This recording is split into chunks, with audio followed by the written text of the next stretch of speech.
coming in a little over 4,000 pounds with double over double bunks, big storage underneath the bunk, both inside and out, plus a campside dinette. Folks, this is the 2021 Gulf Stream Enlighten 25BH.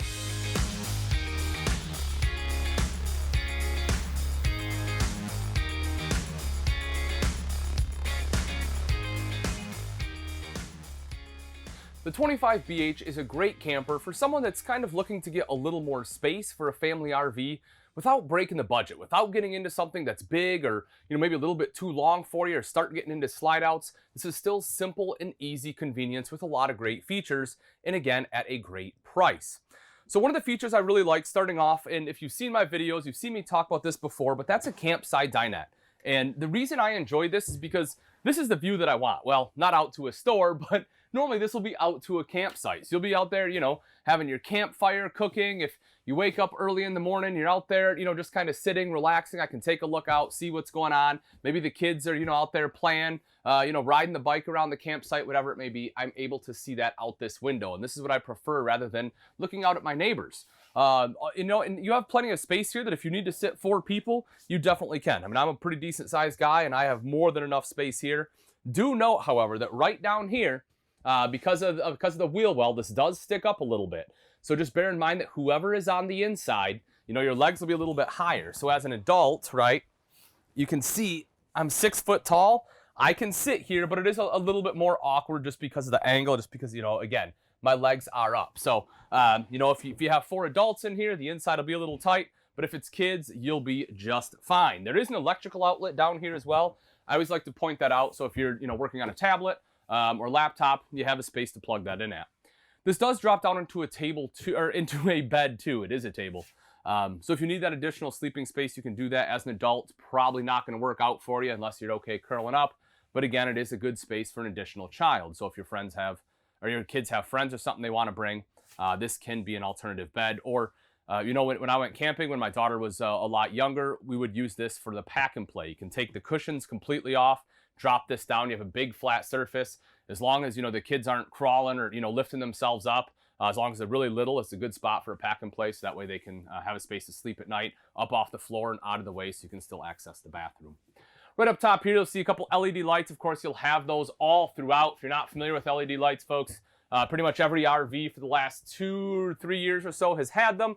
They use about 1/10 of the power as your standard old halogen light. So the great news about that is if you plan to do some boondocking, some camping where you don't have shore power, just running off the battery, you'll be really happy you have LED lights in today's RVs. Opening up the storage space up there, you can see decent storage space. Nothing too crazy, but again, it is good storage for being right above the dinette there. And also over to this side is a spot to put a TV. So if you want a TV in here, they did install a backer. I've talked about this before. I do have a slight problem with placement, right? And this is just me. And I know why manufacturers do it because, they run a header across here. And so naturally, they just put the sticker there and say you can put the TV. My concern, right, and this is one of there's a few things that I would have liked to have seen the manufacturers change, things that I would say they failed on, and this is one of them for me. Why wouldn't you put it right here so I can actually, mount a decent TV? And if I put that right there, I don't know what TVs you're having, but generally they mount in the center of the TV or sometimes even closer to the bottom, and I can't really get much there. So I have to buy like a special drop mount or something to be able to mount it. And it just becomes a pain. For me, it just I would have been a lot happier if they just would have mounted a little bit lower. Something very minor, right? I don't watch a ton of TV when I go camping anyway, so it might not affect me or it might not affect you either, but it's just one of those things that I do like to point out. Coming around to the back, you will see the curtain here to close off the bunk area. Double over double bunks, teddy bear bunk series. As far as size, I'll hop in here. So again, I'm 6 foot. You can see I can completely lay out. I have plenty of room, no issues whatsoever. So if you do, if it's not the kids coming, if you have adults, if you have an adult trip or weekend, whatever it may be, you can have a couple adults here, which is great.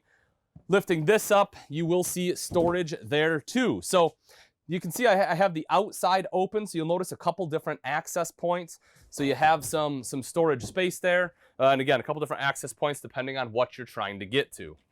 Making our way back into the bathroom. Foot flush lever toilet. One of the things I do like here is that I have plenty of space, even for my shoulders. My left arm barely touches the wall, but for the most part it won't. I have good space there, good space for my legs. And it's what I like to call a comfort height toilet, right? It's raised up a little bit, so it does make it a little bit easier to get it up and down from. So if you have bad knees, something like that, you'll appreciate having a little bit higher toilet. Another thing that I think they nailed is this right here. As far as shower height, I'm 6 foot tall. I can completely stand up without the skylight. With this skylight, it adds a couple inches, can probably be 6'2", to be able to stand up without having to bend down. A lot of times in a travel trailer this size, that won't be the case. It will be a little bit shorter. I do have to bend down a little, and I have to rely on the skylight. So I do like a little bit, I like the ceiling height here in the shower. Making our way back out. Now you notice there's not a sink in the bathroom itself, but it's okay because I do have one right here. This is another thing that I like that they put in. I personally, and this is just something weird with me, you know, I like to have a separate sink. I don't necessarily like to use the kitchen sink to wash my hands when I'm done using the restroom. So I like having a dedicated sink here. I also like it from the standpoint that, you know, if one of the kids are in the bathroom, or, you know, if I'm in the bathroom, someone can be out here. They can still brush their teeth, you know, if they need to put makeup on or whatever needs to happen.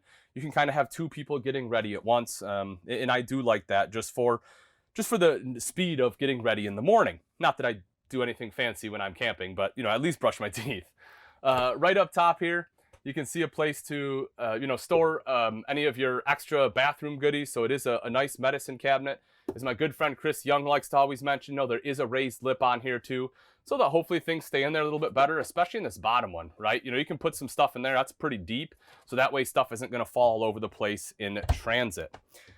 Electrical outlet there. Of course, your thermostat is located here. Now, note, this is just for heat. There is an AC unit, as a roof-mounted unit. I'll show you in a little bit, but the controls for that are on the AC itself. And down underneath, of course, you have a little bit of storage right there. Right next to that, we open this up, and boom, you have a bunch of storage there. Now, you have a couple options here because of the location. So naturally, you'd want to say pantry because it is right next to the fridge and freezer, and that does make sense. For me personally, in this layout, I'm probably going to use this for kids' clothes, because if you notice, the only other space I really have, the storage space, would be underneath the bunk. And so, you know, I'm probably going to dedicate this one to some of those kids' clothing. Excuse me. That way I do have some space to put their clean clothes.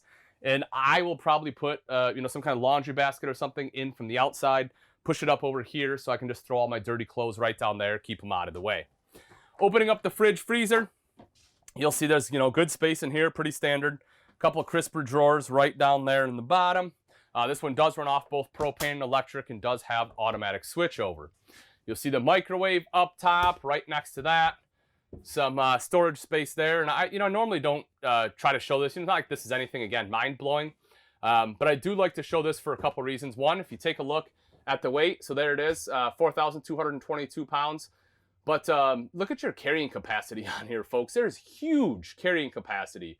You're looking at, you know, over 3,300 pounds. And that's one of the things that I think they definitely nailed. When you're talking about campers this size, a lot of times you're looking at, you know, like 1,000 or so is what you're looking at for carrying capacity. You can load this thing to the gills and still have enough room left over if you look at that GVWR. So if you're one that likes to bring a lot of stuff with you, even though, you know, you don't have a ton of storage space, if you will, you can definitely load this up with a lot of stuff and you really utilize that space underneath the bunk. We'll take a look at that more when we go outside. So I think they definitely nailed it there. You'll see the hood. This, of course, does have a light and a fan dropping down from there. Electrical outlet. You have the upgraded countertop here as well. You know, it is kind of like a thermal-formed countertop. It's not a T-mold, which is nice. Now, while I do like that, one of the things that I'm a little confused by for me is this arrangement. You know, this is, again, I said there were a couple things that I think they could improve upon. For me, this is one of them. I'm kind of an all-or-nothing guy, right? Either give me the 2-burner cooktop in a single basin sink so I have a lot of prep space, or give me a double basin sink and a full-size cooktop. I would have liked to have seen a 3-burner cooktop here. You have the space for it, and I don't think that the space I have on both sides makes up for that. I really don't think that I'm going to have enough prep space here, so I'm probably going to have to, you know, utilize the sink anyway. And I would have rather had a 3-burner cooktop with like a glass cover or something so that I can utilize that for prep space. So, you know, I see what they were trying to accomplish. They wanted to give you a full-size sink, which I do appreciate. But again, I just say for me, it's an all or nothing. So, you know, that one is a little bit of a fail for me. I guess let me know what you guys think in the comments section. Do you like this arrangement? Are you okay with the 2-burner? Would you have liked to seen it, you know, instead of being vertical, have it horizontal? Would you like to see a 3-burner? Just let me know. Right underneath that, of course, good storage. This I do appreciate that we have plenty of spot for, or big enough storage area for pots and pans.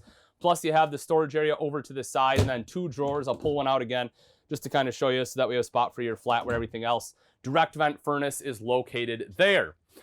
Privacy curtain up front on both sides, that way you can close that off. You have the RV Queen right up front, so that is a 60 by 74 inch mattress, which means that it is essentially 6 inches short of being a residential queen. Again, pretty common in a camper this size. You know, that extra 6 inches would really make it stick out here. It'd be hard to get around. On both sides is wardrobe, so you have a spot to hang your clothes. Of course, the shelf across the top. And you will also see your nightstands have both electrical outlet and USB port. And lastly, you know, we talked about loading this thing up. You'll see that you have some decent storage underneath. Of course, the bedspread there. Your fresh water tank is inside as well. I know some people do like that, so you know, that may be a big win for you. But you just do know that there is easy access storage underneath the bed because it is strut supported. Now that we've seen the insides, take a look at some of the outside features on the 2021 Gulf Stream Enlighten 25BH. Up front are your 2 20-pound propane tanks with a cover, of course, rails right behind that for your battery. Diamond plating up front, how to protect that front end from rocks and debris that get thrown up by your tow vehicle. And you'll see this smooth aluminum front end. A couple things about this. One, it's more aesthetically pleasing. But the other thing I like about it is this is the majority of what's going to get dirty, right? As you're traveling down the road, you have a bunch of bugs and everything smash on here. And the smooth aluminum is easier to clean. 3-year structural warranty on there, so good peace of mind. Coming right around the corner, you'll take a look. We have a turkey. Gobble, gobble. But if we hop right into the pass-through, you will see some good storage space there too. Of course, door on the other side, a little bit smaller, but still very accessible. We are at a Gander location here, so you'll see, you know, a lot of camo. We have the turkey coolers, all sorts of stuff. So if you're in the market, if you're a hunter, definitely come check it out. Some amazing prices on the camo stuff, especially this time of year. If you're looking for good Christmas present, you know, when we're filming this, it's getting pretty close. But definitely check out your local Gander and Camping World locations. More on the RV though. So as far as the entrance, so you will notice this one has the larger grab handle. Now it's not super necessary because, you know, you have a little bit smaller steps, but I do still like to have a bigger grab handle. It's more control, it's easier to use. You know, you can also use a little bit as you're coming out of the RV. You know, I know my grandma certainly appreciates, you know, holding on to it as she's coming out. It can be a little tough for her otherwise. You know, if only having this grab handle here, it wouldn't be possible. So it does give you that a little bit of extra control there. Electrical outlets, if you need to plug anything in, that of course will be the place to do it. If we take a look up top, you will see the power awning. So that way you have awning coverage. You can sit out here, set up a bunch of chairs, hang out, and you're good to go. Making our way to the back, I did talk about a lot of storage, and if you take a look, so this one is, I'm split, right? For me, I think they nailed it and they failed it. I think they nailed it because you do get all the big storage, which is pretty common for having the double bunks right here in the back. You either get an outside kitchen or you get the storage. Where I think they failed, and I understand why. Again, you know, I wish the door would have been bigger. I know you can't get the height here, but at least open it up this way so I can get some larger items in there because it is a huge space, but I'm limited by that opening. Now, I understand why they did it because this is a price-sensitive unit, and that's not a bad thing. It just means that, you know, so they want to try to give you a lot of good amenities like, you know, the power awning, the bigger grab handle, but they have to, you know, have some cuts somewhere in order to lower the price down without sacrificing quality. And so, you know, having a little bit smaller door, a little bit smaller opening does save a little bit of cash there, but you know, I again would just like to see that a little bit longer. Coming around to the back, square tubular bumper gives you a space to store the sewer hose. Spare tire with a cover. Of course, again, the easiest place to access it is going to be right there on the bumper. Coming around to the back side, or off-camp side rather, antenna inlet will be there. Dropping down is your termination. You will see both your black and gray tank valves located there. City water inlets will be right up here. And lastly, folks, if we make our way all the way up front, you will notice right up there is your fresh tank fill. So if you're going somewhere and you don't have a city water connection, you want to make sure to put some water in the fresh tank, and that will be the place to do it. All right, folks, and that wraps it up. Again, this is the 2021 Gulf Stream Enlighten 25BH. If you're interested in this RV and you'd like price and availability, simply click on the link in the description. Also in the comments section, let me know what you think they nailed, what they failed, or if you were designing this RV, what you would change. Thanks again for watching, folks. I'm Ian Baker, and let's go camping.